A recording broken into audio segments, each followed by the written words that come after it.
নাস্তিক কয় কি এই সিরিজে এটা 4 নাম্বার ভিডিও। তা আমি ওই নাস্তিকরা যেসব বিষয়ে কথা বলে তার মধ্যে দুই একটা সায়েন্টিফিক পয়েন্ট নিয়ে আমি একটু আলোচনা করতেছি, কয়েকটা ভিডিও বানাবো যাতে নাকি মানে জিনিসটা হয়তো অনেকে এই বিষয়টা জানে না বলে তাদেরকে ঠিক মতন কাউন্টার করতে পারে না। তা আমি এই জন্য এই ভিডিওগুলো বানাচ্ছি যেন সবাই তাদেরকে ঠিক মতন কাউন্টার করতে পারে। তো এই জন্য আমি লালু ওস্তাদের ভিডিওটা একটু মানে নিছি আর কি, সেখান থেকেই কয়েকটা পয়েন্ট মেনলি আমি আলোচনা করব। তাই আজকের ভিডিওটার আজকের অংশটাই যে এখানে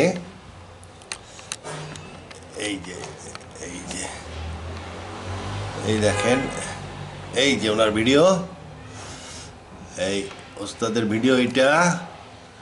ওস্তাদ দেখেন কি বলে এখানে, ওস্তাদ দেখেন কি বলে। এই যে শুরু করে দিচ্ছি, বিসমিল্লাহ। কোরআনে এটা না বললে আসলে যেটা মিসিং হয়ে গেছে, এটা জন্য তো ছাগলের হাদিস দরকার ছিল না। আচ্ছা জাহাঙ্গীর ভাই, এই যে জাহাঙ্গীর ভাই আরো দুই একটা কথা আমি বলি যে এই ছাগলের হাদিস সম্বন্ধে পরে বলবো নি, এখন এই আসিফ মহিউদ্দিনের পয়েন্টটা নিয়ে কথা বলি। এই যে লাইভটা হবে আপনাদের, সেই লাইভটা তো আমিও দেখবো, আমিও থাকার চেষ্টা করব। এই যে আসমানে যে কোনো ফাটল নাই এবং উনি যে নিকটবর্তী আসমান হিসেবে গণ্য করেছেন যে মহাবিশ্ব, আমাদের যে দৃশ্যমান মহাবিশ্ব সেটা হচ্ছে নিকটবর্তী আসমান, মানে প্রথম আসমান, এইটা হিসেবে গণ্য করেছেন।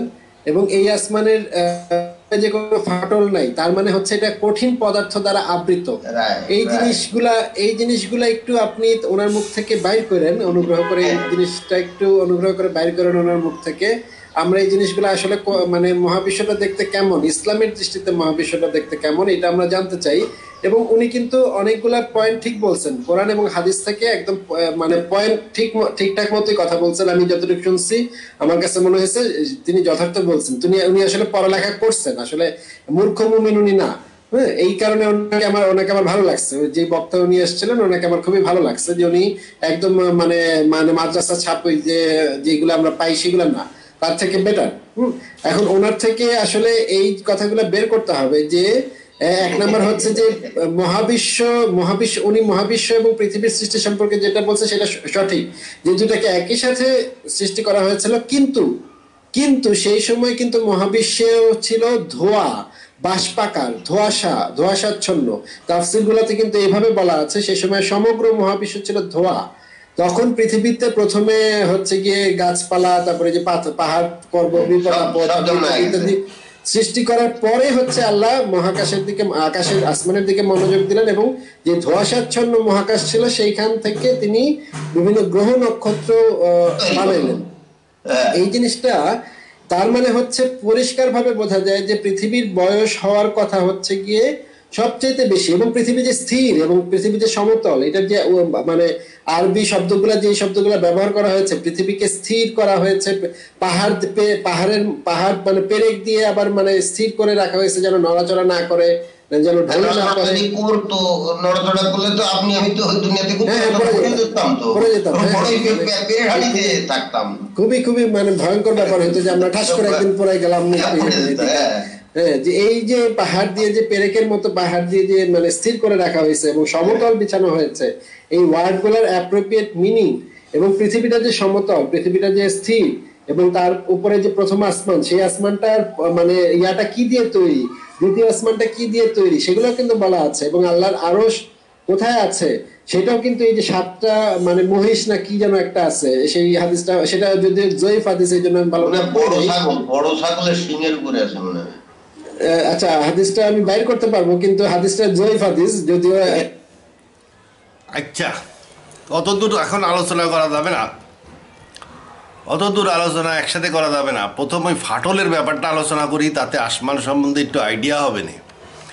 তারপরে যে উল্টো কথা, আগে জমিন সৃষ্টি হয়েছে, পরে আসমানের ধোঁয়া দিয়ে গ্রহ নক্ষত্র তৈরি হয়েছে, যেটা বললো আর কি, তো ওইটার ব্যাপারে আলোচনা করব। ওটা এখন আলোচনা করা যাবে না, কারণ ওই জমিনের সৃষ্টি আর আসমানের সৃষ্টি বিষয়টা পরে আলোচনা করবো। এখন ওই যে ওনার প্রথম পয়েন্টটা ছিল হইলো আসমানের এই যে এই জায়গায় ছিল, প্রথম পয়েন্টটা ছিল ফাটল। এই ফাটল নিয়ে আলোচনা করবো আজকে। এই দেখেন এই যে ফাটল, যেরকম হাদিসে এই দুধপানের আয়াত সম্পর্কিত হাদিস, তারপরে রজমের বিধান সম্পর্কিত হাদিস রয়ে গেছে। আমরা বর্তমানে কোরআনে সেটা না পেলে আসলে যেটা মিসিং হয়ে গেছে, এটা জন্য তো সাইফুলের হাদিস দরকার ছিল না।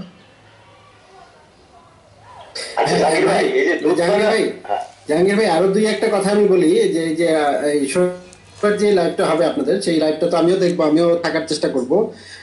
এই যে আসমানে যে কোনো ফাটল নাই এবং উনি যে নিকটবর্তী আসমান হিসেবে গণ্য করেছেন, যে মহাবিশ্ব, আমাদের যে দৃশ্যমান মহাবিশ্ব, সেটা হচ্ছে নিকটবর্তী আসমান, মানে প্রথম আসমান, এইটা হিসেবে গণ্য করেছেন। এবং এই আসমানের যে কোনো ফাটল নাই, তার মানে হচ্ছে এটা কঠিন পদার্থ দ্বারা আবৃত। এই জিনিসগুলা একটু আপনি ওনার মুখ থেকে বাইর করেন, অনুগ্রহ করে এই জিনিসটা একটু অনুগ্রহ করে বাইর। এই ফাটলের পয়েন্টটাই এখন আলোচনা করব। আসমানে যে ফাটল নাই, এই যে ফাটলের আয়াতটা আমি এতে একটু পড়ি। এইটা হলো এটা আমার একটা কোরআন শরীফ। তিনি 7 আসমান বানিয়েছেন পর্যায়ক্রমে একটার উপর আরেকটা। অসীম দয়ালু আল্লাহ তাআলার এই সৃষ্টির কোথাও কোনো খুঁত তুমি দেখতে পাবে না। আবার দেখো, কোথাও কি তুমি কোনো রকম ফাটল দেখতে পাও? ফাটল, এই যে লেখা রয়েছে ফাটল, কোরআন শরীফে স্পষ্ট লেখা রয়েছে ফাটল, কোনো জায়গায় ফাটল নাই। এখন এই বাংলা কোরআন শরীফ, এটা তো একটা ভালো কোম্পানির বাংলা কোরআন, তো এরা লেখছে আসমানে ফাটা নাই। তো যে আসমানে ফাটা নাই, ফাটা কিসের থাকে? ফাটা একটা ভালো শক্তমক্ত জিনিসের হইলো ফাটা হয়, তো ফাটা নাই তার মানে কি? তাহলে যে কোনো লোক, মনে করেন মোল্লা মাসুদ, সে যখনই এই আয়াতটা পড়বে যে আসমানের ফাটা নাই, তারপরে সে বুঝতে পারবে যে তাইলে যেহেতু ফাটা নাই, তাহলে ফাটার কথা আসতেছে, ফাটার কথা যখন আসতেছে, তাহলে মোল্লা মাসুদ বুঝে নিবে আসমানটা শক্ত একটা জিনিস, শক্ত, ওর মধ্যে ফাটা নাই। দেখাও যায় যে নীল আকাশ, কোথাও ফাটা টাটা নাই, ফাটা দেখা যায় না। ভালো করে দেখলেও আল্লাহ কইছে আবার দেখো, ভালো করে খুঁজে দেখো, আকাশ কোথাও ফাটা নাই। হ্যাঁ, তা ঠিক, নীল আকাশ শক্ত একটা জিনিস, ভালো করে আল্লাহ খুঁজে দেখতে কইছে এই আয়াতে। আবার তাকাও, এই যে বলছে না, আবার তাকাও, ভালো করে দেখো। এই যে পর্যায়ক্রমে একটার উপরে আর একটা, 7 আসমান, তো বাইরের গুলো তো আর দেখা যাবে না, আমরা তলেরটাই দেখি। তা সৃষ্টির কোথাও কোনো খুঁত তুমি দেখতে পাবে না। আবার দেখো তো, মানে আবার দেখতে কইছে, মানে বারবার দেখতে কইছে ফাটা আছে কিনা। কোথাও কি তুমি কোনো রকম ফাটল দেখতে পাও? কোনো ফাটল নাই, যে ফাটল লেখছে। তা এই প্রবলেম হয়েছে কি, আসলে জিনিসটা কি? আসলে এই যে অনুবাদ করছে, এই অনুবাদ করছে মোল্লা মাসুদেরই সৎ ভাই। এই জন্য বলতেছি, কারণ মোল্লা মাসুদ এখন ওই যে অন্য পার্টিতে জয়েন করছে আর কি, উল্টা পার্টিতে জয়েন করছে। তা সৎ ভাই এই জন্য আর কি, কিন্তু ওই সৎ ভাই আর মোল্লা মাসুদ কিন্তু একই স্কুলে, মানে মাদ্রাসায় পড়িছে, তো জিনিস আইডিয়া একই। তো ওই ফাটল সবাই লিখছে, এই সব বইতেই আপনি বাংলা কোরআন সবের মধ্যেই ফাটল পাবেন। এখন আমি একটু তাহলে ইংরেজি দেখাই, ইংরেজির জায়গায় ফাটল, ইংরেজিতে ফাটল আছে নাকি দেখি। তো এই যে আমি একটা ইংরেজি অনুবাদ, তা আমি আবার ইংরেজি অনুবাদ সবচেয়ে বিখ্যাতটা ব্যবহার করি, আবদুল্লাহ ইউসুফ আলী। উনি একটা বিখ্যাত লোক ছিলেন, ব্রিটিশ আমলের লোক। তো উনি আবার একটু ধার্মিক লোক ছিলেন কিন্তু নালি কি আর ওই কোরআন শরীফ অনুবাদ করে নাকি। এবং আবদুল্লাহ ইউসুফ আলীর এই যে কোরআন শরীফের অনুবাদ, এটা কিন্তু খুব বিখ্যাত অনুবাদ, সারা পৃথিবীতে চলে। এবং তার উপরে এই সৌদি আরব যে মদিনা, এরা কিন্তু আবদুল্লাহ ইউসুফ আলীরটাকেই ধরছে। অনুবাদ বলতে মানে মদিনার সরকারি অনুবাদ, সরকারি অথরাইজড অনুবাদ, সৌদি আরবের মদিনার অথরাইজড অনুবাদ হচ্ছে আবদুল্লাহ ইউসুফ আলীরটা। উনি ব্রিটিশ আমলের একজন ভারতীয় লোক ছিলেন। উনি একটু কিন্তু কনফিউজ টাইপের ছিলেন, একটু মোফাসিল ইসলাম টাইপের একটু, তবে উনি বিশ্বাসী লোক ছিলেন। বিয়ে করছিলেন ইংরেজ বউ, মানে ভারতীয় হইলেও কিন্তু খুব বড় পরিবারের লোক ছিলেন। বড় পরিবারের লোক ছিলেন এবং খুব বড় চাকরি করতেন, মানে ওই যে ডিসি সেক্রেটারি, সচিব টসিব এই ধরনের, ওই সচিব পর্যায়ে চলে গেছিলেন, খুব বড় পোস্টে চলে গেছিলেন ব্রিটিশ আমলে, ব্রিটিশ ভারতে। এবং বউ ছিল ইংরেজ। তো ইংরেজ বউ ইংল্যান্ডেই বেশি থাকতো। ওই ইংল্যান্ডে যায় দেখা গেল তারপরে আর ওই মিলটিল ছিল না আর কি। তা মিলটিল ছিল না, শেষ জীবনে উনি একলাই কাটাইছেন ইংল্যান্ডের রাস্তায়।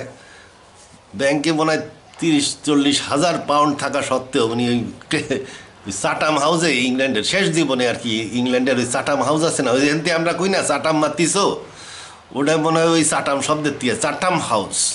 ওখানে মানুষ, এটা একটা থিঙ্ক ট্যাঙ্ক ধরনের, ওখানে মানুষ বিতর্ক ডিবেট করতে যায়। বড় বড় ইংরেজ বুদ্ধিজীবীরা ওখানে ডিবেট করে, এই জন্য ওটা হলো চাটাম হাউস। তো ওই চাটাম হাউসই বাংলাদেশে আইসে চাটাম মারা হয়ে গেছে। কয় না ফাজিল পাস, মানে খুব বড় পাস। ইয়েতেও কয় ফাজিল আব্বাস, ইয়েতে বলে খুতবার সময়, মানে ওই ফাজিল মানে কিন্তু জ্ঞানী। তো এটা বাংলাদেশে ফাজিল মানে হয়ে গেছে বেশি ফক্কর। তো যাই হোক, এই চাটাম হাউসে উনি বসে টসে থাকতেন, শেষ জীবনে অনেক কাটাইছেন। পরে একদিন রাস্তায় মারা গেছেন, তার ডেড বডিও কেউ নিতে আসে নাই। তো পাকিস্তান এমবেসি আলারা নিয়ে গেছিল আর কি, তারা জানতো যে এই লোক বিখ্যাত লোক। পাকিস্তান এমবেসি নিয়ে তারে কবর টবর দিছিল আর কি। শেষ জীবনে রাস্তায় মারা গেছেন আর কি। শেষ জীবন ক্লাবে কাটাইছেন, কোনো বাড়ি ঘরে যান নাই, বউর সাথে মিল ছিল না। যাই হোক, ওনার গল্প এখানে বলবো না, পড়ে নিন, ওনার গল্প বিভিন্ন জায়গায় পাওয়া যায়। তা যাই হোক, ওনার এই অনুবাদ খুব বিখ্যাত অনুবাদ, তা এটাই দেখাবো আমি। তো বিখ্যাত অনুবাদ এই লাইনেই বাকিরা অনুবাদ করছে, যেহেতু এটা সৌদি আরবের গভর্নমেন্ট অথরাইজ অনুবাদ, বাকি অনুবাদগুলো মোটামুটি এই লাইনেই পাবেন। তো এইখানে অনুবাদটা কি আছে, একই এই যে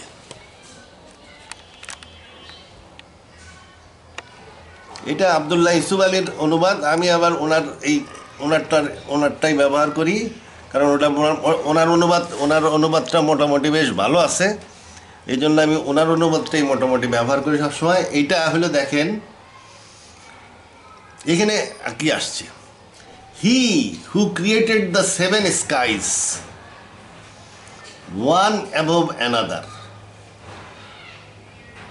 not you see in the creation of most gracious any disparity মানে ভারসাম্যহীনতা পাবা না আর কি, ভারসাম্যপূর্ণ।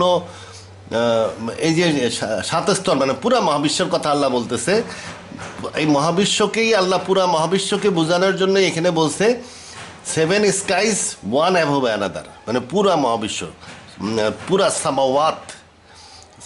এই সামাওয়াতকে কোরআনে সামাওয়াত আল আর্দও বলা হয়, কারণ প্রত্যেক আসমানে আর্থ বা জমিন আছে, মানে গ্যালাক্সি আছে। তাই হি হু ক্রিয়েটেড দ্য 7 skies মানে পুরা মহাবিশ্ব, ওয়ান অ্যাবভ অ্যানাদার, আসমান কি একটার উপরে আর একটা, নট মানে যদি গোল হয়, স্ফেরিক্যাল হয়, তাহলে একটার ভিতরে আর একটা, একই কথা। Not you see in the creation of most gracious any disparity, disparity, এটার অনুবাদ ঠিকই আছে, ভালো। ডিসপ্যারিটি মানে ভারসাম্যহীনতা নাই, বাংলায় এখানেই বলা হয়েছিল ত্রুটি নাই, একই কথা। বাংলায় ত্রুটি নাই বা ভারসাম্যহীনতা নাই, প্রায় একই কথা, ধরে নিলাম বাংলা ঠিকই আছে। এখানে ইংলিশও ফাতাও 3 ডিসপ্যারিটি, এটা ঠিক আছে, ভারসাম্যহীনতা নাই। সো টার্ন দাই ভিশন এগেইন, আবার দেখো, সি ইউ এনি ফুতুরিন, এই ফুতুরিনটার জায়গায় প্রবলেম হয়ে গেছে। এই ফুতুরিনটার জায়গায় লেখছে, উনি লেখছে ফ্ল, আবদুল্লাহ ইউসুফ আলী ফ্ল লেখছে, ফ্ল। বাংলায় আবার ত্রুটি লেখছে কোথাও, আর কোথাও লেখছে ফাটল। ওই যে বাংলা বই দেখাইলাম না আমার, ওখানে লেখছে ফাটল। তাহলে সি দাও এনি ফ্ল, এটা আবদুল্লাহ ইউসুফ আলী লেখছে, আর ফাটল লেখছে বাংলাদেশের বইতে। অনেক বইতে আপনি ত্রুটিও পাবেন, ত্রুটিও পাইতে পারেন, ত্রুটি। সি দাও এনি ত্রুটি, সি দাও এনি ফাটল, অথবা সি দাও এনি ফ্ল, মানে কোনো দোষ দেখতে পাচ্ছ। কিন্তু আরবি কি আছে, ফ্ল বলেন, ফুতুরি বলেন, আর ফাটল বলেন, ফ্ল বলেন, ত্রুটি বলেন, ফাটল বলেন। এই জায়গায় আরবি কি, আরবি হলো ফুতুরিন, আরবিতে আছে ফুতুরিন। ফুতুরিন মানে হবে অরিজিনাল ক্রিয়েশন। ফাতিরি মানে অরিজিনেটর, মানে যে নাকি মৌলিক সৃষ্টি যে করে তাকে বলা হয় এই যে ফাতিরি। ফাতিরি মানে অরিজিনাল ক্রিয়েটর, একজন মৌলিক সৃষ্টি, মানে ফাতির। ফাতির আল্লাহর নাম, হ্যাঁ ফাতির আল্লাহর নাম, মানে সে অরিজিনাল ক্রিয়েশন। ফাতিরি অরিজিনেটর, যে নাকি সূত্রপাত করে, অরিজিনেটর। এই ফাতিরির থেকে ফুতুরিন আসছে। আর এইখানে দেখেন ফুতুরিন অরিজিনাল ক্রিয়েশন হবে, তাহলে এই ফুতুরিনটা অরিজিনাল ক্রিয়েশন জাতীয় কিছু হবে। আমি আবার গোরানান্ডা আরবি জানি না, তবে ফাতিরি মানে অরিজিনেটর আর ফুতুরিন মানে অরিজিনাল ক্রিয়েশন, এই জাতীয় কিছু হবে, ক্রিয়েশন জাতীয় কিছু হবে।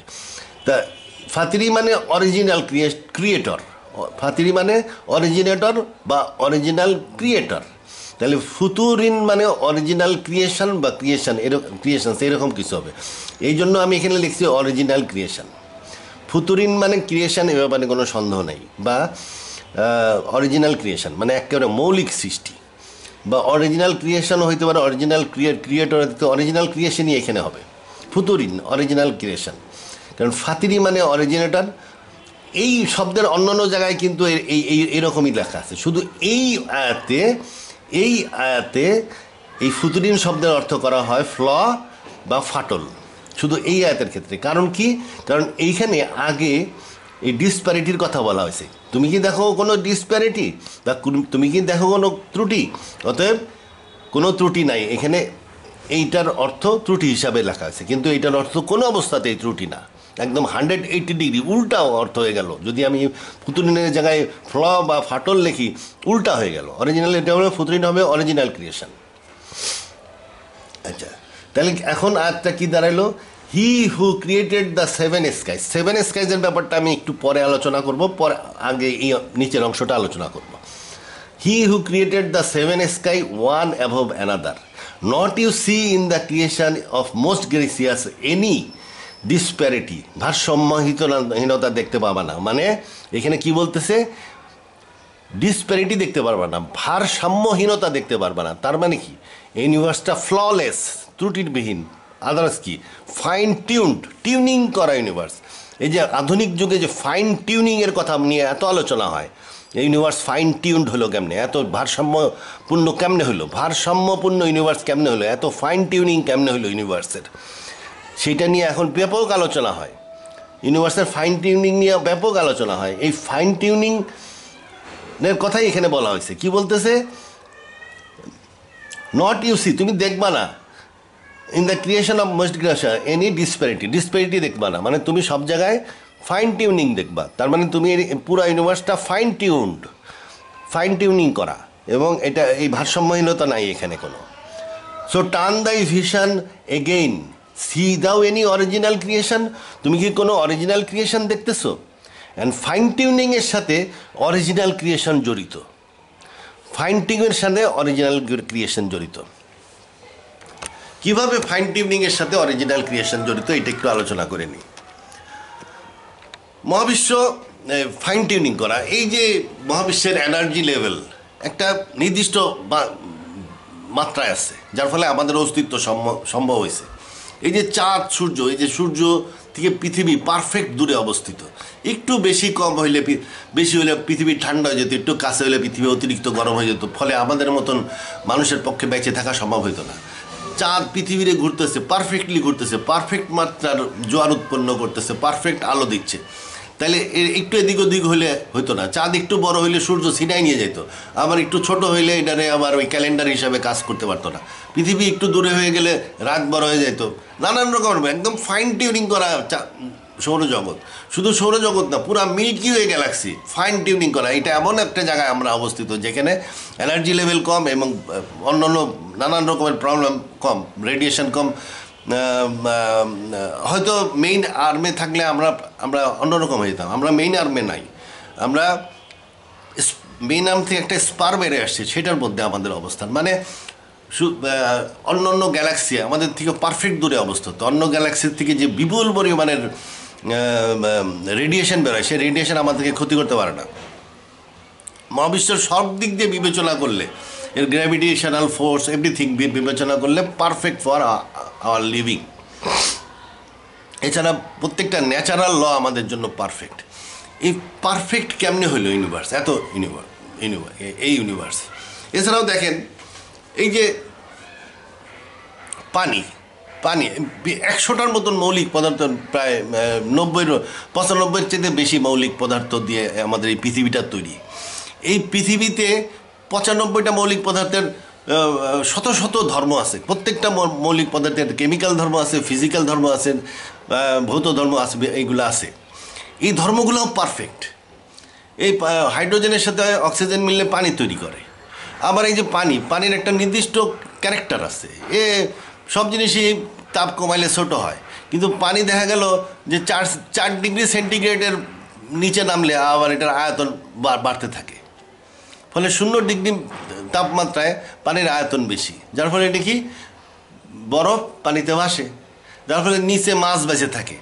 যদি বরফ পানিতে ডুবে যাওয়ার কথা, এ তো ছোটো হয়ে গেছে, ডুবে যেত, তাহলে কী হতো, নিচের থেকে বরফ জমা শুরু করতো, মরু অঞ্চলে পুরা পানি, পুকুরের পানি, নদী নালা সব পুরা পানি হয়ে যেত বরফ, মাছ সব মরে যেত। কিন্তু তা হয় না, বরফ উপরে ভেসে ওঠে, যার ফলে উপরে একটা লেয়ার ক্রিয়েট হয়, নিচে তরল পানি টিকে থাকে, একটু উষ্ণ থাকে, ওখানে মাছ বেঁচে থাকে।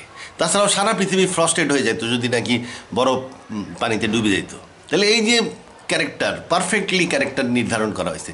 এই যে অক্সিজেন পারফেক্ট মাত্র ওজনের, যদি নাইট্রোজেনের চাইতে একটু বেশি ভার হইতো, তাহলে পৃথিবীর নিচের লেয়ারে হয়ে যেত খালি অক্সিজেন, শুধু ভরে যেত অক্সিজেন। এমন অক্সিজেন একটা ম্যাচের কাটে জ্বালাইলে দেখা গেলো সারা দুনিয়ায় আগুন লেগে গেছে। কিন্তু তা না, সে নাইট্রোজেনের সাথে পাক্কাপাক্কি মিশে থাকে। এর ওজন এমনভাবে ঠিক করা নাইট্রোজেনের অক্সিজেন যে আমাদের এখানে নাইট্রোজেনও আছে, আর নাইট্রোজেন অক্সিজেনকে ব্যালেন্স করে রাখছে। এই যে অক্সিজেন, সে কী করে, এই যে সব কিছুর সাথে রিয়াকশন করে, কিন্তু আবার কোনো জিনিসের সাথে রিয়াকশন করে না। এই যে আমি যে এরকম এই যে নাক দিয়ে টান দিলাম, অক্সিজেন যাই আমার লাংসের মধ্যে চলে গেল। রক্তের মধ্যে কার্বন আছে, এই রক্তের কার্বন ধাম এটারে মিশে কার্বন ডাই অক্সাইড হয়ে গেল। কার্বন ডাই অক্সাইড ছাড়লাম, কার্বন ডাই অক্সাইড হয়ে বেরো আসছে। টান দিলাম, অক্সিজেন ঢুকলো, ছেড়ে দিলাম, কার্বন ডাই অক্সাইড হয়ে গেল।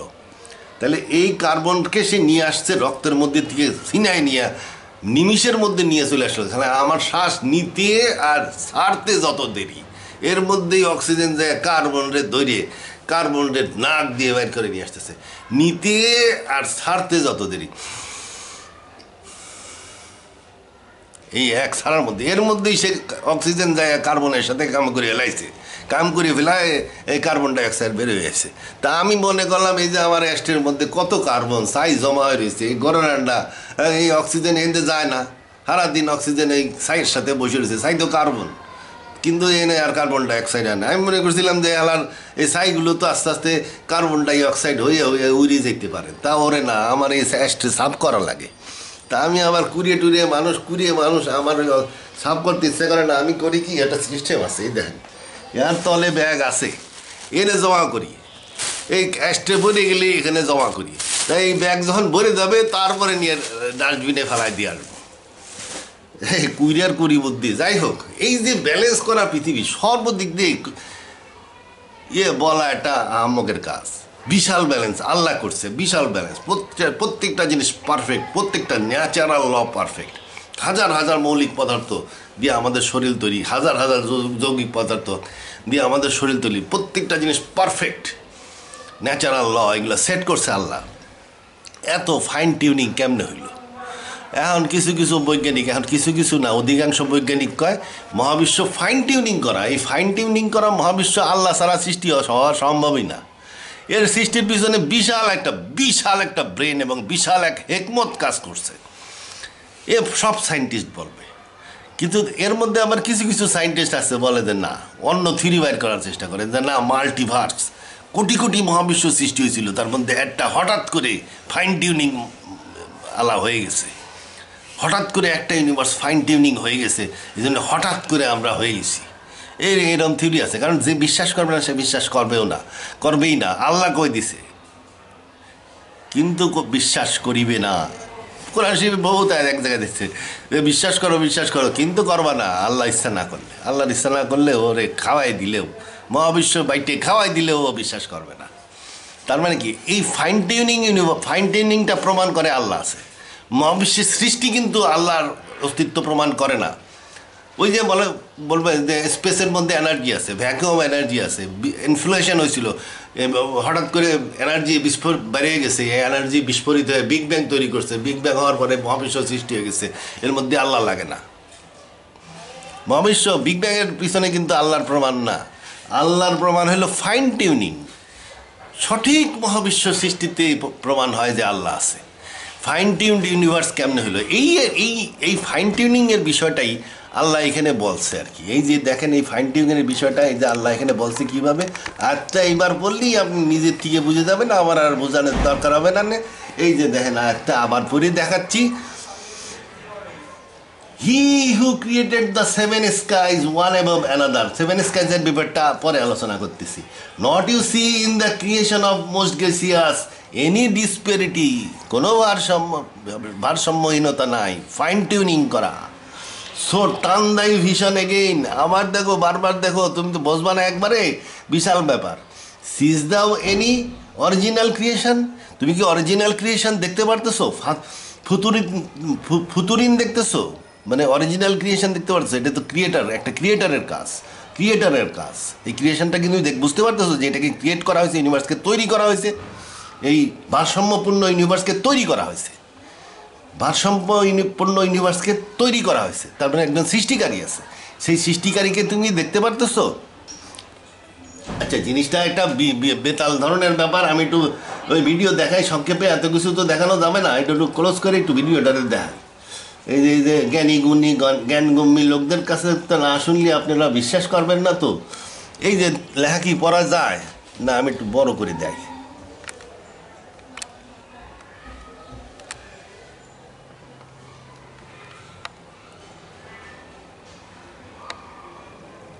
এই যে দেখেন, এটা কি, does a fine tuning universe lead to god. এই লোক করছে যে ফাইন টিউনড ইউনিভার্স তো ফাইন টিউনড, এটা প্রমাণিত। এটা কি আল্লাহর অস্তিত্বে দিকে ইঙ্গিত দেয়? এটা কি বলতেছে, the fine tuning of the universe. এটা এই লোক ভিডিও করছে, তার নাম হচ্ছে fine tuning of the universe. তারপরে এই লোক ভিডিও করছে, এর নাম হলো ফাইন টিউনিং অফ লাইফ, না, জীবনের জন্য ফাইন টিউনিং খুব দরকার, এই ভিডিও।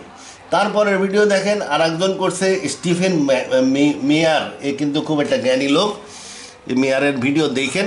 এই মেয়ার হলো এই যে fine tuning and the origin of universe, fine tuning এবং মহাবিশ্বের সৃষ্টি, এইটা নিয়ে কথা করছে। তারপরে fine tuning of the universe, এখানে আর একজন কথা করছে। তারপরে is the universe fine tune, এটা সে কথা করছে এই ফাইন টিউনিংয়ের উপরে। এই যে এ লোক রজার পেনরোজ, ওরে বাবা রে বাবা, এ পেনরোজ নোবেল প্রাইজ পাইছে, বিশাল এ বৈজ্ঞানিক, মানে এই বৈজ্ঞানিক লেখক না, পরীক্ষিত বৈজ্ঞানিক, এর মৌলিক গবেষণা আছে।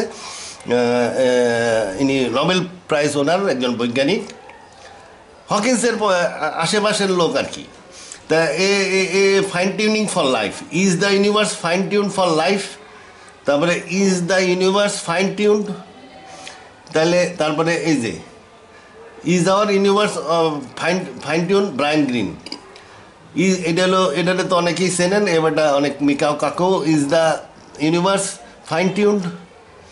তারপরে এথিস্ট ডিবাং, মানে এথিস্ট, এ লোক এথিস্ট, সে বলছে ফাইন টিউনিং হইলেও ইউনিভার্স হইলেও আল্লাহ নাই, সে বলতে যাচ্ছে। And atheist debunks the fine tuning argument, fine tuning আর্গুমেন্টে ডিবাং করে দিছে, ভুল প্রমাণ করে দিছে। কে? একজন এথিস্ট। মানে কইছি না যে কোরআন শরীফ গোলায় খাওয়াই দিলেও অবিশ্বাসী বিশ্বাস করবে না। তারপরে তবে অধিকাংশ লোক সাপোর্ট করে গেছে। অ্যান্টিম্যাটার দামি, অ্যান্টিম্যাটার ফাইন টিউনিং। তারপরে কি, evidence for God, arguments and reasonable earth, এটাও ফাইন টিউনিংয়ের উপরে। কই fine-tuned universe. What is fine-tuning of cosmology? Fine-tuning. এটা ফাইন টিউনিং এর উপরে divine the fine tuning, God's fine tuning. Alan Guth influential থিওরির আবিষ্কারক, বিশাল ব্যক্তিত্ব, বৈজ্ঞানিক হিসাবে স্বীকৃত। এ বৈজ্ঞানিক লেখক না, কিন্তু মৌলিক বিজ্ঞান আছে এর আবিষ্কৃত। অ্যালান গাথ, আন্ড্রে লিন্ডি, এরা ওই মিলে টিলে ওই যে ইনফ্লুয়েন্সিয়াল থিওরি আবিষ্কার করছে। এই লোক what does a fine tuning universe mean, fine টিউনিংয়ের উপরে কথা বলতেছে। রজার পেনরোজ কথা বলতেছে, আমার অ্যালান গাথ কথা বলতেছে। Is the universe fine tuned for life? Why fine tuning universe? তারপরে আসতেছে কি ডিসপ্রুভিং ফাইন্ডিং, এই হালা আইথিস্ট ডিসপ্রুভ করতে যাচ্ছে।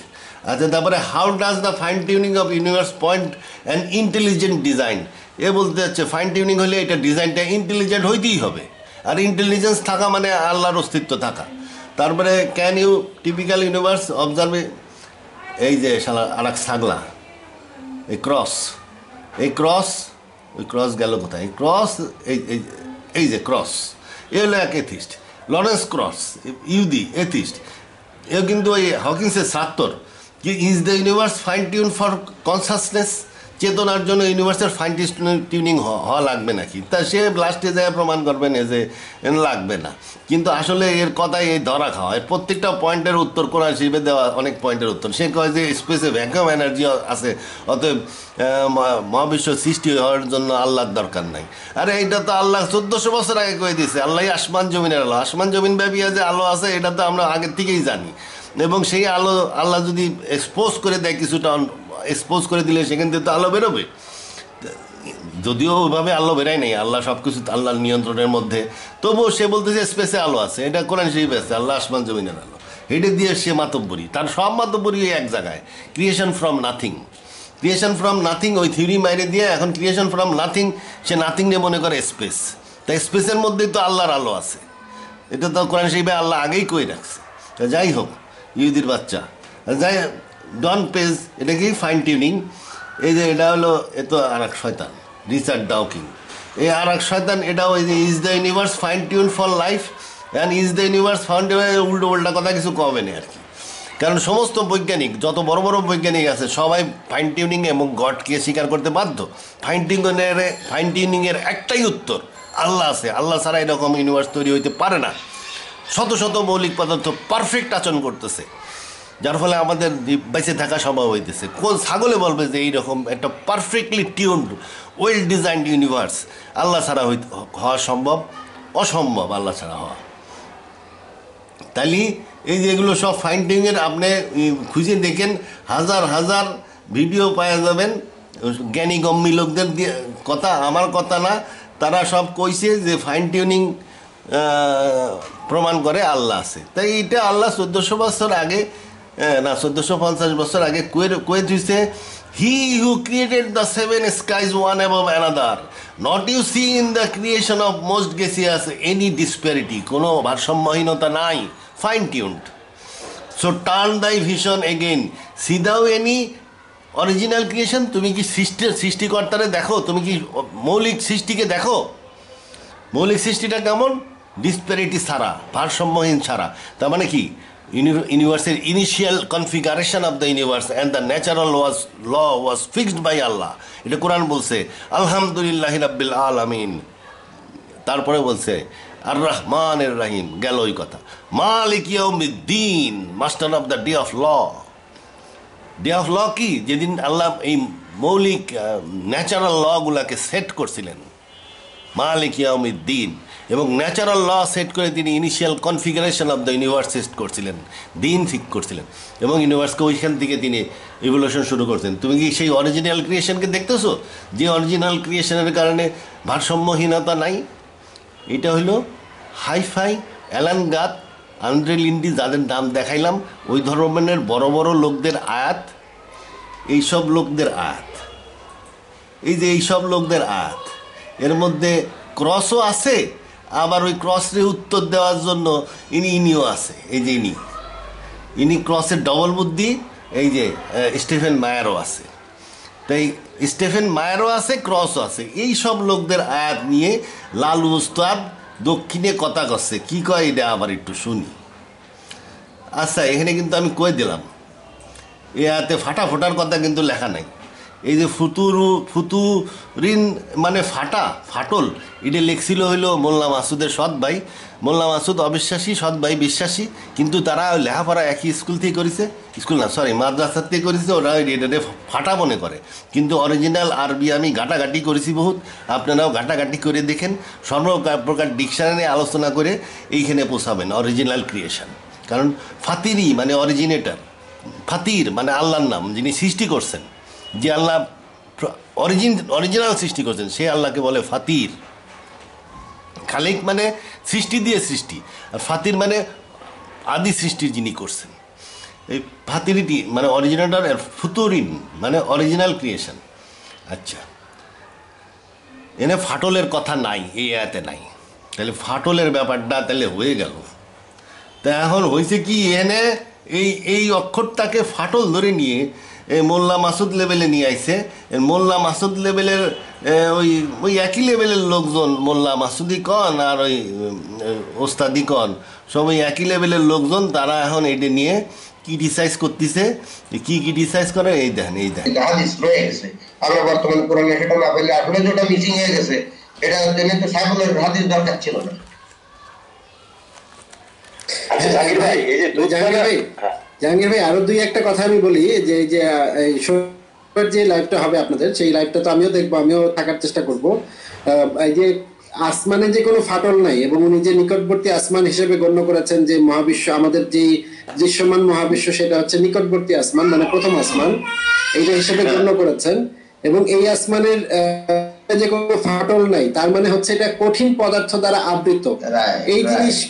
এই জিনিসগুলা একটু আপনি ওনার মুখ থেকে বাইর করেন, অনুগ্রহ করে এই জিনিসটা একটু অনুগ্রহ করে বাইর করেন ওনার মুখ থেকে। আমরা এই জিনিসগুলো আসলে মানে এই যে আসমানের ফাটল, এই ফাটলের কথা তো ওই আয়াতে নাই। অরিজিনাল ওই শব্দের অর্থ ফাটল না, ওই শব্দের অর্থ ফাটা ফোটা না, ওই শব্দের অর্থ হলো অরিজিনাল ক্রিয়েশন। আর ওই আয়াত আমাকে লেভেলের আয়াত না, এই আয়াতের লেভেলটা একটু উচ্চ। এই যে ময়ার আর তারপরে এই যে ক্রস, ওকে গুরু, ওই এথিসদের গুরু হইল ক্রস, এথিস সায়েন্টিস্ট ক্রস ডাউকিন, এই লেভেলের লোকজন যদি আলোচনা করে তা ঠিক আছে। এবং তার সাথে আবার ওই যে মেয়র টেওয়ারের সাথে আছে এই যে বড় বড় দেখাইছি পেনরোজের মতন লোক ওইটা নিয়ে আলোচনা করছে, রজার পেনরোজ। এই যে রজার পেনরোজ, এ বেটা নিয়ে is the universe fine tune for life and mind, A Penrose বৈজ্ঞানিক যার মৌলিক আবিষ্কার আছে, নোবেল প্রাইজ ওনার, সেই লেভেলের কথাবার্তা। সেই লেভেলের কথাবার্তা যদি এখন লালু ওস্তাদের আলোচনায় আসে, তাহলে কি করতে হবে? অরিজিনাল ক্রিয়েশন, ফুতুরিন শব্দের অর্থ করতে হবে ফাটল। মোল্লা মাসুদ তো কয়ে দেবে, এটা তো ফাটলই। তারপরে এটা ফাটল, যেহেতু ফাটল সেহেতু আসমান, নীল আসমান রে, মোহাম্মদ তো এটা জানতো না, উনি তো এটা নীল আসমান রে একটা শক্ত আবরণ বিশেষ মনে করছে। তাহলে শক্ত আবরণ বিশেষ মনে করছে, তাহলে তো কোরআনের মহাবিশ্বের কনসেপ্টটি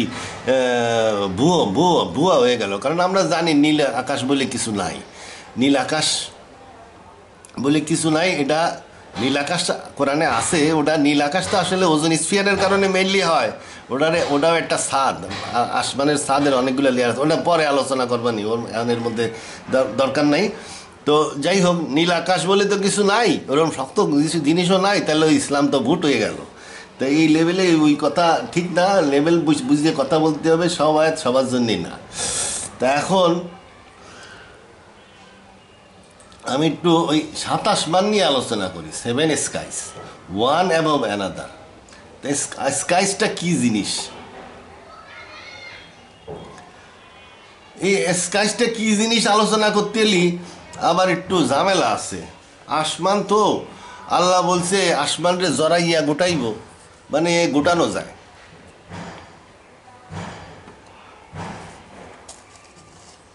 গোটানো যায়,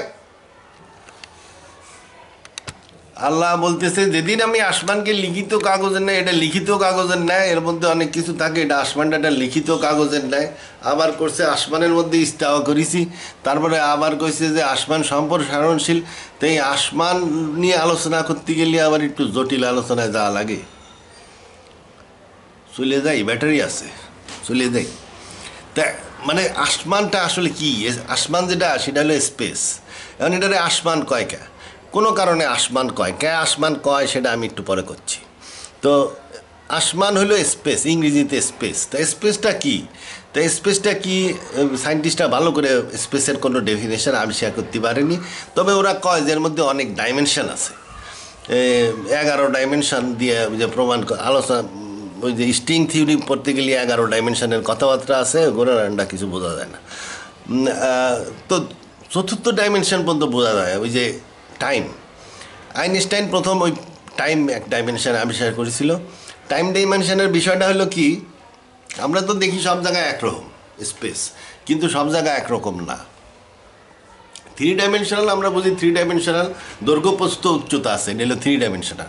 কিন্তু এর মধ্যেই আছে আর একটা ডাইমেনশন, সেটা হলো বক্রতা আছে, বক্রতা।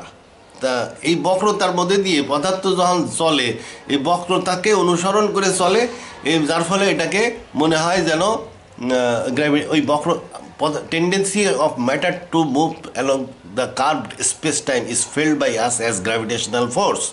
মানে এই যে এনতে সুরে মারলে ব্যাকা পথে গেল, এই ব্যাকা পথে যাওয়ার টেন্ডেন্সিকে আমরা মধ্যাকর্ষণ শক্তি বলে মনে করি। এই যে আমরা বলি কি, যে মধ্যাকর্ষণ শক্তির কারণে এটা সোজা যাইতে পারে নাই, ব্যাকা ব্যাকা হয়ে আবার এইদিকে এসে হাজির হয়েছে। তাইলে এই মধ্যাকর্ষণ শক্তির কারণে আইনস্টাইন বলছে মধ্যাকর্ষণ শক্তি বলে কোনো শক্তি নাই, আসলে আছে, এখন আবিষ্কৃত হয়েছে। কোয়ান্টাম মেকানিক্সে মধ্যাকর্ষণ শক্তিকে একটা ফোর্স হিসাবে বিবেচনা করা হয়। তো আমরাও এটা স্বীকার করি, এটা একটা ফোর্স ফিল্ড এবং এটা আল্লাহর শক্তি। যাই হোক, কোরআনেও এটা আল্লাহর শক্তি হিসাবে বিবৃত আছে, সেটা অন্য ভিডিওতে আমি আলোচনা করেছি এবং ভবিষ্যতেও করতে থাকবো। তা এখন আইনস্টাইন কইছে যে স্পেস টাইম ইজ কার্ভড, ব্যাকা। মানে হয়েছে কি, মনে করেন এই যে একটা, মনে করেন সে কীভাবে তা প্রমাণ করছে, এই যে মনে করেন একটা রকেট যাচ্ছে, রকেট মানে আকাশে দিয়ে রকেট উড়ে যাচ্ছে। এই রকেটের এতে যদি হেডলাইট জ্বালানো হয়, মনে করেন হেডলাইট জ্বালানো হইল, আচ্ছা, এই যে হেডলাইটের ওয়েভ ফ্রন্ট, লাইট জ্বালাইছে, তার যে লাইটের ওয়েভ ফ্রন্ট কত সেকেন্ডে 1,86,000 মাইল বেগে যাবে। এই ওয়েভ ফ্রন্টটা যাবে কি, আলোর ওয়েভ ফ্রন্টটা সেকেন্ডে 1,86,000 মাইল যাবে। মনে করেন এখান থেকে হেডলাইট জ্বালাইছে, 1 সেকেন্ড পরে এই 1,86,000 মাইল দূরে চলে গেছে। আচ্ছা, তাইলে আর এই রকেটের মনে করেন নিজস্ব গতি আসে, সেটা মনে করেন সেকেন্ডে 6 মাইল, 6 মাইল, 6,000 মাইল, সেকেন্ডে 6,000 মাইল, 6,000 মাইল, সেকেন্ডে 6,000 মাইল। তাইলে সেকেন্ডে 6,000 মাইল যদি হয়, তাহলে ইটা চলে সেকেন্ডে 6,000 মাইল, আর ইটা চলে সেকেন্ডে 1,86,000 মাইল। তাইলে 1 সেকেন্ড পরে এই রকেটের প্রেক্ষাপটে এই আলোর গতি কত হবে? 1,80,000 হবে। ওই 6,000 এটার গতিটা বাদ যাবে, 1,80,000 হবে। কিন্তু আসলে তা হবে না, সে থিওরি দিছে যে এটা হবে না। এর জন্য আলোর গতি 1,86,000ই থাকবে, কারণ আলোর গতি হলো কনস্ট্যান্ট, মানে অ্যাবসোলুট। তাহলে এখানে যদি এর জন্য যদি আলোর গতি 1,86,000 মাইলই হইতে হয়, তাহলে কি হবে? দূরত্ব তো হয়ে গেল এখানে 1,80,000, এর নিজের গতি 6,000। তাহলে কী করতে হবে? তাহলে বুঝতে হবে যে এর গড়ি আসতে চলতেছে, এর গড়ি আসতে চলবে। তার ফলে গড়ি আসতে চলার পরে এর ভিতরে যে গড়ি আছে, এই গড়িটায় 1 সেকেন্ড যখন হবে তখন এটা ঠিকই 1,86,000 মাইল দূরেই থাকবে। মানে গড়ি আসতে চলে এই দূরত্বকে ঠিক রাখবে আর কি। তা এখন এইটাই কইছে যে গড়ি আসতে চলে, গতির কারণে গড়ি আসতে চলে, গতির কারণে গড়ি আসতে চলে। শুধু গড়ি আসতে চলে না, গড়ির কি খালি আলাদা আলাদা বুদ্ধি আছে নাকি? গড়ি আসতে চলে না, সব কিছুই আসতে চলে। অ্যাটমের মধ্যে ইলেকট্রন যে ঘোরে, ও আস্তে আস্তে ঘোরে। ভাত খাইছেন, ওটাও আস্তে আস্তে হজম হয়। মানে রকেটে যদি বসে থাকেন, মনে করেন আপনি এই রকেটের পাইলট, ওখানে বসে আছেন, ভাত খাইছেন, ভাত আস্তে আস্তে হজম হবে। সব কিছুই সমস্ত ক্রিয়া বিক্রিয়া সব কিছুই স্লো হইতে থাকে। ওই জন্যই গড়িটাও স্লো হইতে থাকে। মানে যখন গতির কারণে সব কিছু স্লো হইতে থাকে। আচ্ছা, গতির কারণে স্লো হইতে থাকে। এই যে জিপিএস স্যাটেলাইট, এ তো অনেক উপর দিয়ে চলতেছে, এই চলার কারণে হয় কি, এই জিপিএস স্যাটেলাইট, ওই যে আমরা যে জিপিএস করি না, এই যে এদের মধ্যে মোবাইল ফোনের মধ্যে জিপিএস দিয়ে জায়গা বের করি, ওই জিপিএস স্যাটেলাইট যেগুলো, সেগুলো তো আকাশের উপরে চলতেছে, যার ফলে ওর ঘড়ি আসতে চলে 7 মাইক্রোসেকেন্ড পার ডে। 7 মাইক্রোসেকেন্ড মানে কিন্তু অনেক, প্রায় 7000 ন্যানো সেকেন্ড। ওগুলো তো আমার হিসাব কিতাব ন্যানো সেকেন্ডে করে। তো যদি এই গোলমাল হয়ে যায়, তাহলে কিন্তু দেখা যাবে যে প্রতিদিনে 10 কিলোমিটার করে মাপে গোলমাল হয়ে যাবে। তা যাই হোক, তো ওই ঘড়ি অ্যাডজাস্ট করা লাগে। ওই যে জিপিএস স্যাটেলাইটের ঘড়ি যেহেতু আসতে চলতেছে সেকেন্ড 7 মাইক্রোসেকেন্ড পার ডে, এই জন্য ওটা অ্যাডজাস্ট করতে হবে। আবার এটা আসলে কি, গতির কারণে স্পেস ডেনসিটি বাইরে যায়, স্পেসের ঘনত্ব বাইরে যায়, যার ফলে সব কিছু আসতে চলে, সেই সাথে ঘড়িও আসতে চলে। ডেনসিটি বিষয়টা হলো, স্পেসের একটা তাহলে ডেনসিটি আছে, ঘনত্ব আছে, স্পেসের একটা ঘনত্ব আছে। আমরা যদিও এখানে বুঝতেছি না ঘনত্বটা, কিন্তু আছে ঘনত্ব। ঘনত্ব থাকার কারণে গতির কারণে স্পেসের ডেনসিটি বেড়ে যাচ্ছে, যার ফলে সব কিছু আসতে চলতেছে। এই যে পৃথিবীতে কি দেখা যায়, পৃথিবীর কাছে স্পেসের ডেনসিটি বেশি, এখানে ঘড়ি আসতে চলবে। কিন্তু পাহাড়ের উপরে যদি একটা ঘড়ি রাখা হয়, ওটা একটু জোরে চলবে। পাহাড়ের উপরে তাহলে একটু জোরে চলবে, পাহাড়ের উপরে ওটা সিসিএম ক্লক ছাড়া বোঝা যাবে না। তাহলে পাহাড়ের উপরে ঘড়ি জোরে চলে, পৃথিবী পৃষ্ঠে ঘড়ি আসতে চলে। তার মানে কি, স্পেসের ডেনসিটির কারণে এই ঘড়ি জোরে চলতেছে। তাহলে পাহাড়ের উপরে যেহেতু আসতে চলে, জিপিএস স্যাটেলাইট তো আরও জোরে চলবে ঘড়ি। তাহলে জিপিএস স্যাটেলাইটে কী হবে, বৈজ্ঞানিকরা হিসাব করে দেখছে কি কত যেন 48 না কত মাইক্রোসেকেন্ড। আচ্ছা, এই 45 ওই জিপিএস স্যাটেলাইটে প্রায় 45 মাইক্রোসেকেন্ড ঘড়ি জোরে চলে। মানে উচ্চতার কারণে, যেহেতু পৃথিবী পৃষ্ঠের থেকে অনেক উঁচু, এই জন্য 45 মাইক্রোসেকেন্ড পার ডে জোরে চলবে। আবার ওর নিজস্ব গতির কারণে 7 মাইক্রোসেকেন্ড পার ডে আসতে চলবে। তাহলে বিয়োগ করলে হয় 38 মাইক্রোসেকেন্ড পার ডে। ওই 38 মাইক্রোসেকেন্ডের কারেকশান ওটা দেওয়া লাগে, নাইলে আমাদের অবস্থান ঠিক মতন সে বাইর করতে পারবে না। আচ্ছা, যাই হোক, তাহলে স্পেস কি হইলো, স্পেসের ঘনত্ব আছে। তাহলে স্পেসটা সাধারণ জিনিস না, স্পেসের মধ্যে ঘনত্ব আছে।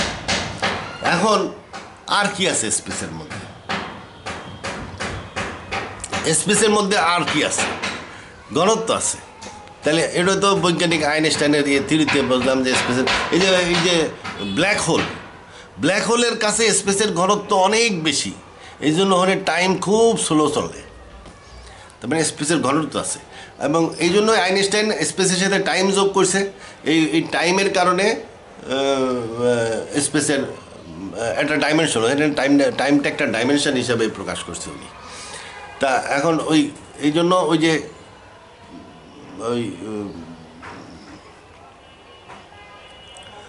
ব্ল্যাক হোলের কাছে সব কিছু স্লো হয়ে যাবে, সব কিছু খুব ধীরে চলবে এবং স্লো হয়ে যাবে। তা এখন এটা তো আইনস্টাইনের দিক থেকে। আমরা যদি গ্র্যাভিটিকে একটা ফোর্স হিসেবে ধরেন, কোয়ান্টাম মেকানিক্সের মাধ্যমে প্রমাণিত যে গ্র্যাভিটি একটা ফোর্স, তাহলে গ্র্যাভিটি একটা ফোর্স ফিল্ড, আসলেই ফোর্স ফিল্ড। এই যে একটা জিনিস ছাড়িয়ে দিলে টাইনে ধরে না, টাইনে নাম আসছে স্টেপ, এটা একটা ফোর্স ফিল্ড হিসাবে। স্পেস বক্রতাও আছে, আবার গ্র্যাভিটির একটা ফোর্স ফিল্ড হিসাবেও কাজ করে, গ্র্যাভিটেশনাল ফোর্স ফিল্ড। তাহলে স্পেসের মধ্যে গ্র্যাভিটেশনাল ফোর্স ফিল্ড আছে। গ্র্যাভিটেশনাল ফোর্স ফিল্ড স্পেসের একটা ingredient, gravitational force field. Space নিজে বক্রতা না, গ্র্যাভিটেশনাল ফোর্স ফিল্ডের কারণেই বক্র। শুধু পদার্থের উপস্থিতি স্পেসিফিক বক্র করে তা না, পদার্থ রয়েছে এইখানে, পৃথিবী, ও কেমনে 10 কিলোমিটার বা 2 কিলোমিটার বা 3 কিলোমিটার উপরের স্পেসকে বক্র করবে কেমনে? ওর পক্ষে তো এই পৃথিবী এইখানে আর ও ওইখানে, তার মানে কিছু একটা আছে যে এই বক্রতা সৃষ্টি করতেছে। সেটা হলো কি, গ্র্যাভিটেশনাল ফোর্স। এই গ্র্যাভিটেশনাল ফোর্সের মাধ্যমে এই স্পেসকে ঠিক ডিজাইন করা হয়েছে আর কি। আসলে শুধু পদার্থ না, পদার্থ এবং গ্র্যাভিটেশনাল ফোর্স স্পেসকে বক্র করে এবং পদার্থ সেই অনুযায়ী চলে। মানে আইনস্টাইনও ঠিক, নিউটনও ঠিক। গ্র্যাভিটির আবিষ্কারক নিউটন, আর স্পেস টাইমের বক্রতা আবিষ্কারক হলো আইনস্টাইন। দুইটা মিলে ঠিক।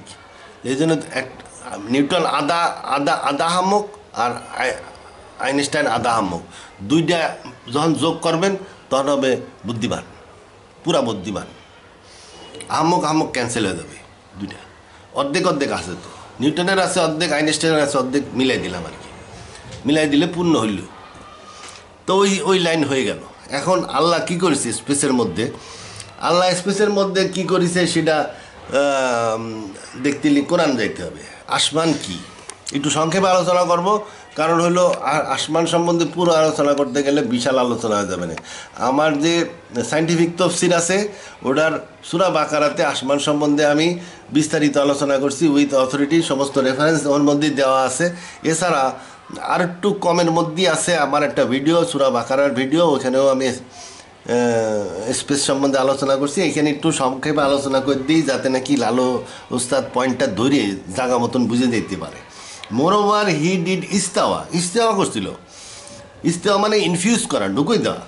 ইনটু দ্য স্কাই, আসমানের মধ্যে ঢুকই দিলেন। And it had been smoke, ওই সময় কী ছিল? আসমানটা ছিল ধোঁয়া। আচ্ছা, যখন ইস্তাওয়া করছে আসমানের মধ্যে ছিল কি? ধোঁয়া। হি সেইড টু ইট, মানে দুয়ারে বললেন। অ্যান্ড টু দ্য ল্যান্ড, এখানে জমিন এসে গেল, জমিন আসলো। যখন ইস্তাওয়া করছিলেন তখন ছিল শুধু ধোঁয়া। ইস্তাওয়া হয়ে গেল, তার মানে ইস্তাওয়া করার পরে জমিন সৃষ্টি হয়েছে। হি said to it and to the land, জমিন সৃষ্টি হয়েছে, নতুন সৃষ্টি হয়েছে জমিন ইস্তাওয়ার পরে। তার মানে জমিন আল্লাহ ইস্তাওয়ার মাধ্যমে জমিন সৃষ্টি করছিলেন। কাম ye together willingly or unwillingly, ইচ্ছায় কি অনিচ্ছায় আসো, অর্ডার দিলেন। ইচ্ছায় কি অনিচ্ছায়, আল্লাহ এরামই অর্ডার দেয়।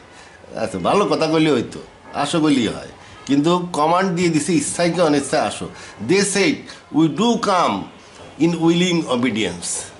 দেখছেন স্কাই ল্যান্ডের কি বুদ্ধি, বুঝে নিছে যে এখন কি করা লাগবে। কইছে যে অনুগত হয়ে আসলাম।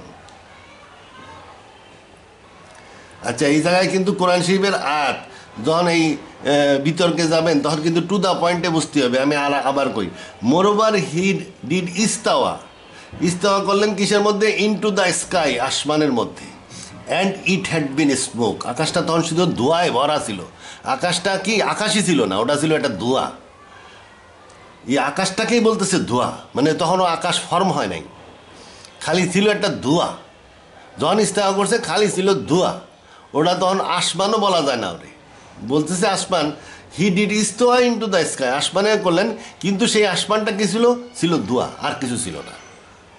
আচ্ছা, এরপরে যখন ইস্তাওয়া হয়ে গেল, তারপরে মনে করেন তার 1 কোটি বছর পরে, কিংবা তার 1 মিনিট পরে, কিংবা তার 10 মিনিট পরে, কিংবা 1 কোটি বছর পরে, কিংবা 10 লক্ষ বছর পরে, কিংবা 10 কোটি বছর পরে, কিংবা 10,000 কোটি বছর পরে, কিংবা 10 বিলিয়ন বছর পরে, যখনই হোক, সেই পরে কিন্তু কত পরে তা কিন্তু বলে নাই। হি said to it and to the land তৈরি হয়েছে। ইস্তাওয়ার পরে ল্যান্ড তৈরি হয়েছে। ল্যান্ড তৈরি হওয়ার পরে কিছু ধোঁয়াও থাকছিল, কিছু ল্যান্ডও ছিল, মানে ডাস্ট অ্যান্ড অ্যাস্টিরয়েডস তৈরি হয়েছিল ধোঁয়ার মধ্যে ডাস্ট অ্যান্ড অ্যাস্টিরয়েডস তৈরি হয়েছিল। ল্যান্ড মানে জমিন, যে ল্যান্ড মানে পৃথিবী না। মোল্লা মাসুদের বাই রাইডারে যে নেই দেখে ল্যান্ড হে নেই পৃথিবী লিয়ে দেয়। এটা যখনই সামাওয়াত আল আর্থ, সামাওয়াতের সাথে যখন আর্থ লেখা থাকবে তখন বুঝবেন ওই আর্থ পৃথিবী না। সারা সামাওয়াতে হাজার হাজার কোটি কোটি বিলিয়ন বিলিয়ন আর্থ আছে। আর্থ মানে জমিন, নক্ষত্র আর্থ, অ্যাস্টিরয়েড আর্থ, প্ল্যানেট আর্থ, স্যাটেলাইট আর্থ, সবাই আর্থ। 7 আসমান ভর্তি আছে খালি আর্থ। এই জন্য এটারে বলা হয় সামাওয়াত আল আর্থ। ওই সময় আর্থকে ট্রান্সলেট করতে হবে ল্যান্ড হিসাবে। সেই ল্যান্ড ছোটো একটা পাথরের খণ্ড বা অ্যাস্টিরয়েডও হইতে পারে, মেটিরয়েড হইতে পারে, যা ইচ্ছে তাই হইতে পারে আর কি। পদার্থ তৈরি হলো, পদার্থের পিণ্ড আর কি, ডাস্টও হইতে পারে। তাহলে সে কি বললো? He said to it and to the lands, এই আসমান জমিনকে বললেন come ye together willingly or unwillingly. They said we do come in willing obedience.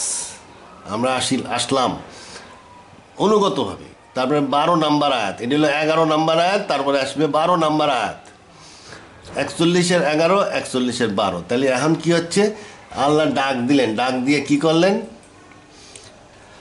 ধোঁয়া আর ডাক দিলেন কারে, ধোঁয়া আর ওই dust and asteroid, smoke, dust and অ্যাস্টিরয়েডকে ডাক দিলেন, ডাক দিয়ে বলেন আসো ইচ্ছায় কি অনিচ্ছায়। তারা বললো অনুগত হয়ে আসলাম। তারা যখন আসলো, আসতি তালে থাকলো, ওই সময় আল্লাহ কি করে দিলেন, so he completed them as 7 skies, 27টা আসমানে সজ্জিত করে দিলেন। মানে এই যে ডাক দিলেন, স্মোক, ডাস্ট অ্যান্ড অ্যাস্টিরয়েড, এগুলোর কি করলেন, 7 স্তরে সজ্জিত করে দিলেন। So he completed them as 7 skies in 2 days, 2 দিনের মধ্যে করে হেলাই দিলেন। And he assign to each sky is duty and command, এটার ব্যালেন্স ম্যানেজ করলেন, ডিউটি টিউটি কমান্ড টমান্ড করে এটার ভারসাম্যপূর্ণ ফাইন টিউনিং করে দিলেন। ফাইন টিউনিং ওইটা নিয়েই ওই সব লোকজন এখন কথা করছিল, জানে না শোনে না কথা করছে আর কি। কোরআন শরীফ না বললে কি গড়ারান্ডা বসবে, যত পেন্দ্র যোগ আর যত মায়ের হোক। অ্যান্ড আর ওই যে ক্রসের মতন লোক তো খালি ডিগবাজি খাইতে থাকবে, পড়ছে খালি বাইবেল, তোরার লোক ইহুদি।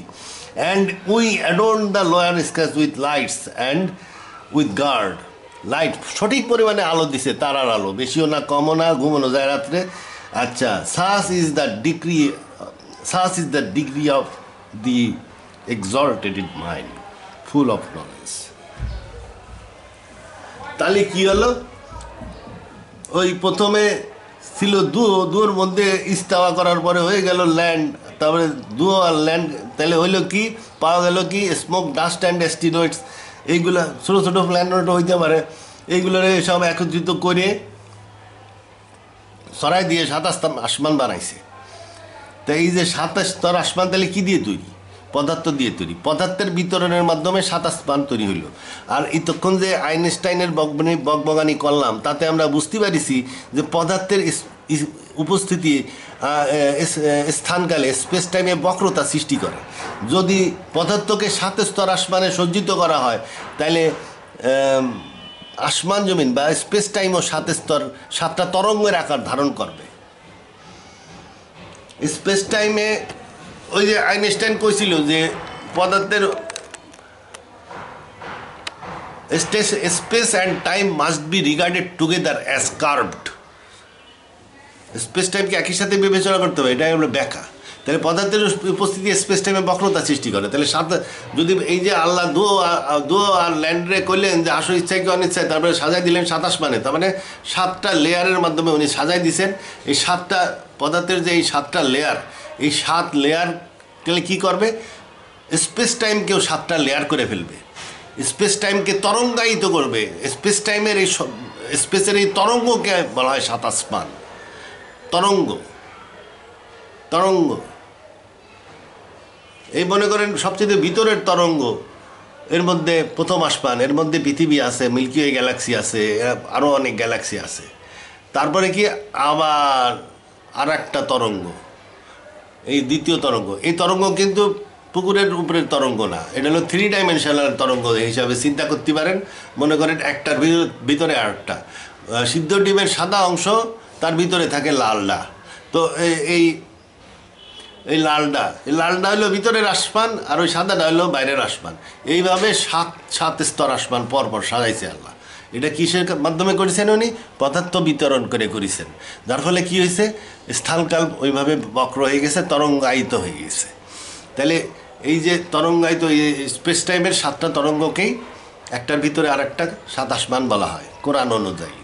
কোরআন ওভাবে বলে নাই, তবে ওইভাবে ইন্ডিকেশন দেওয়া হয়েছে। তারপরে আর কি কথা কব,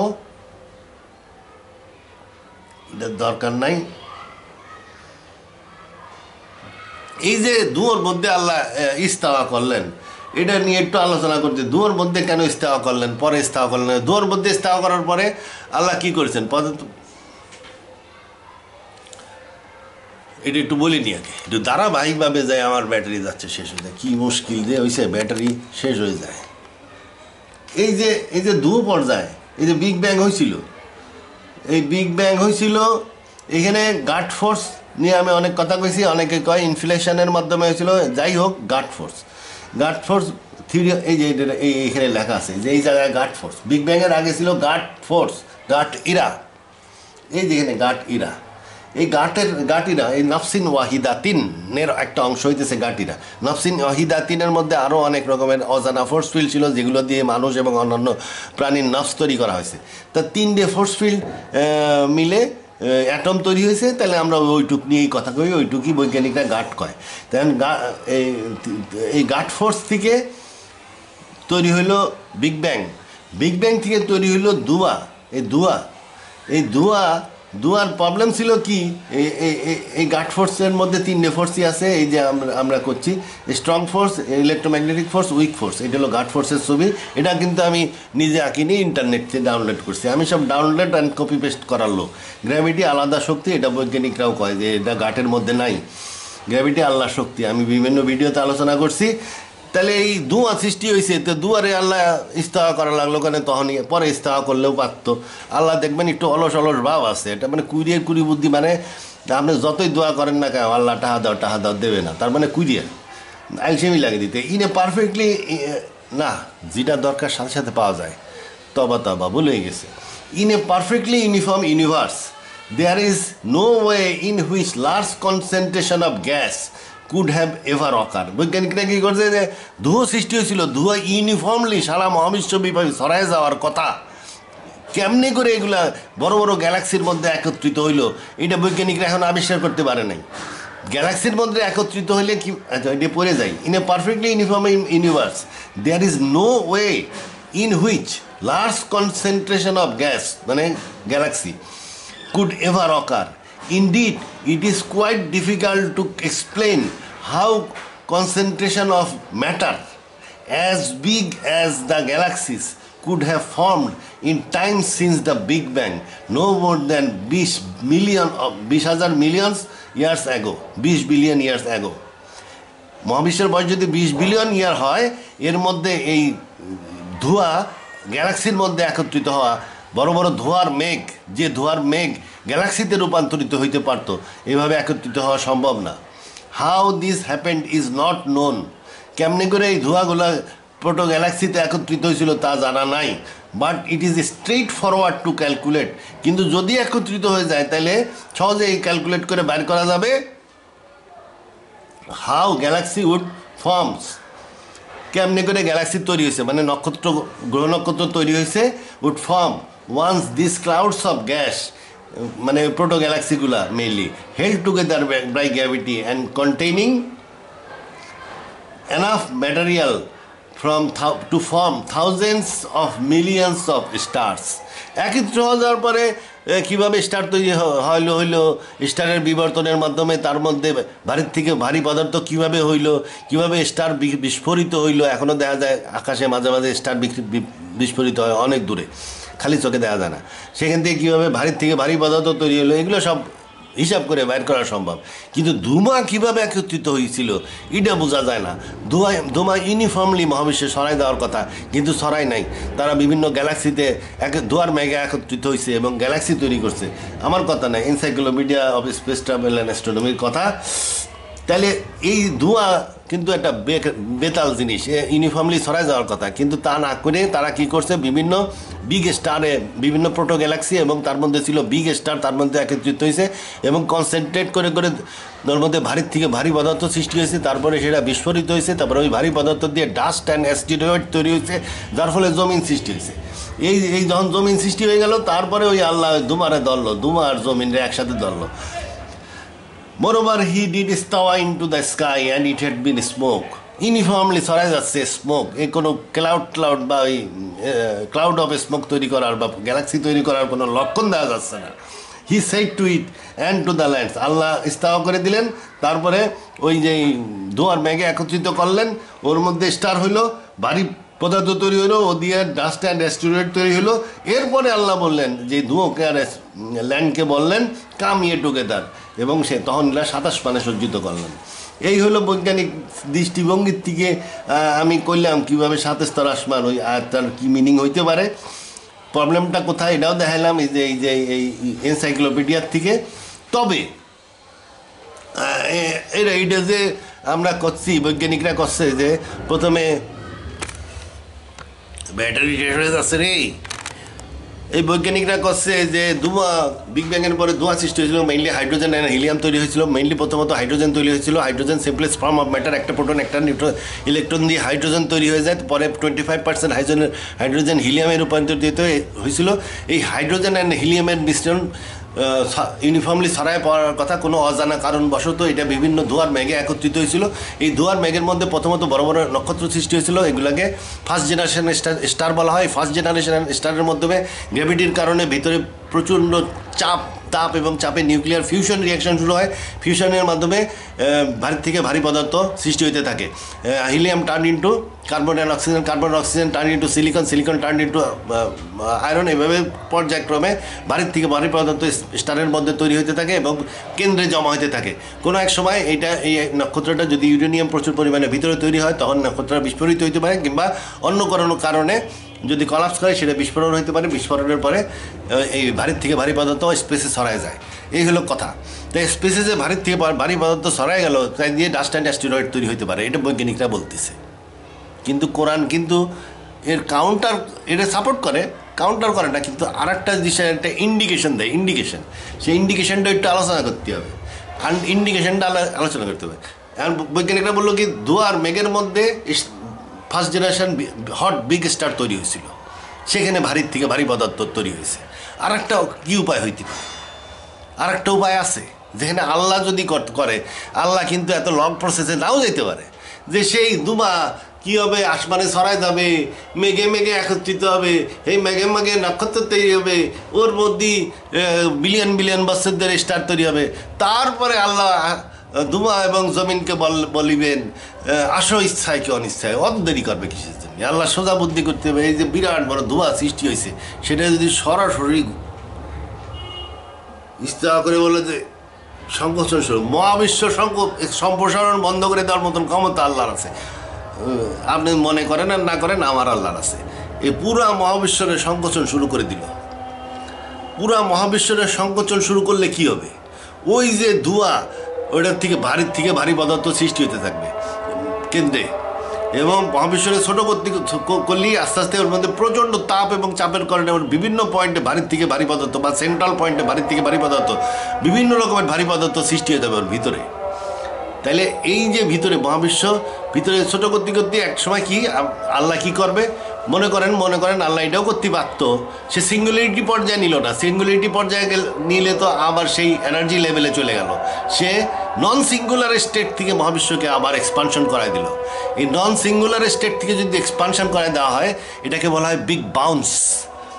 এটা বিগ ক্রাঞ্চ পর্যায়ে যায় নাই। স্টেট অফ সিঙ্গুলারিটিতে গেলে সেটা বিগ ক্রাঞ্চ পর্যায়ে গেছিল, পর্যায়ে চলে যেত। কিন্তু এখানে কি করলো আল্লাহ? সমগ্র ধোঁয়াকে টাইনে একত্রিত ইস্তেফা করলো, কইরা সমস্ত ধোঁয়াকে টাইনে একত্রিত করলো এবং খুব দ্রুত বেগে ভারী থেকে ভারী পদার্থ সৃষ্টি করে ফেললো ওর সেন্টারে।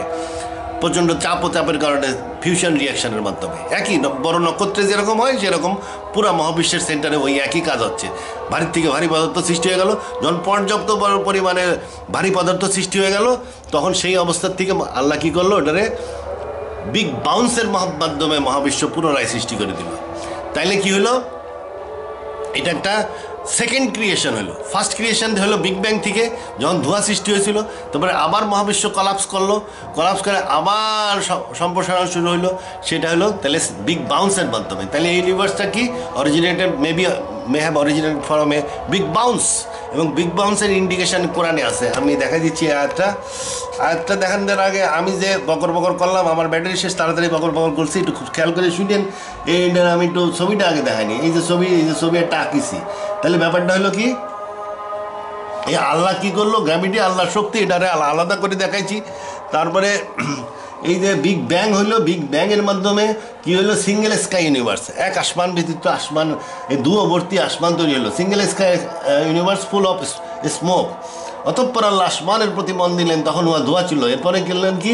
ইস্তেফা করলেন, মানে গ্র্যাভিটি এর মধ্যে ঢুকাই দিলেন। গ্র্যাভিটি ঢুকাই দিয়ে এরে সংকোচন করতে লাগলেন। পুরা মহাবিশ্বকে আল্লাহ সংকোচন শুরু করলেন। এই সংকোচন শুরু করে ছোট করে ফেললেন। ছোট করলে এর মধ্যে এক্সপানশনের প্রেশারের কারণে সে এক্সপান্ড হতে থাকবে, এবং এর মধ্যে ভারী থেকে ভারী পদার্থ সৃষ্টি হবে। এখান থেকে বিগ বাউন্স হলো।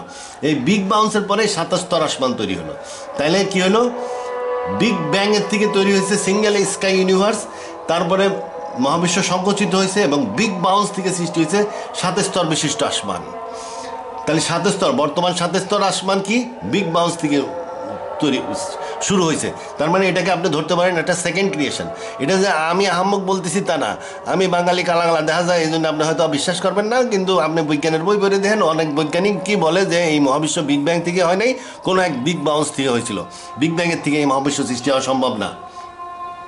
বিগ ব্যাং ছিল, বিগ ব্যাংয়ের পরে ইনিশিয়াল পদার্থ তৈরি হয়েছে, পরে বিগ বাউন্সের মাধ্যমে তো এটা আবার মহাবিশ্ব রিডিজাইন্ড হয়েছে with well designed universe design হয়েছে, এটা বৈজ্ঞানিকরা বলে। তবে আমি বৈজ্ঞানিকদের কাছ থেকে শুনি নাই, আমি আগে নিজেই এই থিওরি বানাইছিলাম কোরআন শরীফ দেখে। পরে আমি দেখছি যে বৈজ্ঞানিকও কিছু কিছু বৈজ্ঞানিক আজকাল কওয়া শুরু করছে যে ইউনিভার্স বিগ ব্যাংয়ের থেকে স্টার্ট করছে, বিগ বাউন্স থেকে স্টার্ট করছে। এইটা এই আয়াত সমর্থিত। আমি যে এতক্ষণ বকবক করলাম দ্রুতভাবে এই আয়াতে বলতেছে এটা, do not the unbeliever see that the skies and lands are joint together before we clove them asunder. তাহলে এই যে before we clove them asunder, বিস্ফোরণের আগে, আদি বিস্ফোরণের আগে কি স্কাইজ অ্যান্ড ল্যান্ডস একত্রিত ছিল? তাহলে স্কাইজ অ্যান্ড ল্যান্ডস কোথায় একত্রিত থাকতে পারে? তার মানে এই যে ক্লোব দেম অ্যাসান্ডার যেখান থেকে হয়েছে সেটা একটা বিগ বাউন্স থেকে হয়েছে, এটা নন সিঙ্গুলার স্টেট থেকে হয়েছে, এটা একটা নন সিঙ্গুলার ইউনিভার্স যেটার মধ্যে এটা বিগ বাউন্সের মাধ্যমে, বিগ বাউন্স থেকে যদি ইউনিভার্স স্টার্ট হয়ে থাকে তাহলে সেখানে ল্যান্ড থাকতে পারে। এই যে ল্যান্ড বিগ ব্যাংয়ের মাধ্যমে এটা ছিল অনলি হাইড্রোজেন অ্যান্ড হিলিয়াম। এইটাকে কলাপস করে যখন এই বিগ বাউন্সের জন্য পর্যায়ে নিয়ে আসলো, বিগ বাউন্সের উপযুক্ত হওয়ার পর্যায়ে নিয়ে আসলো, তখন এই যে এটাকে কলাপস করলো, বিগ বাউন্স হওয়ার উপযুক্ত পর্যায়ে নিয়ে আসছে। এই ইউনিভার্সের মধ্যে স্মোক অ্যান্ড ল্যান্ড, মানে জমিন ছিল, ভারী থেকে ভারী পদার্থ ছিল, অ্যাস্টেরয়েড, স্টার্স, এইগুলা ছিল। এবং এইখান থেকে যখন সেকেন্ড ক্রিয়েশন হইলো বিগ বাউন্সের মাধ্যমে 7 স্তর আসমান হয়ে গেল।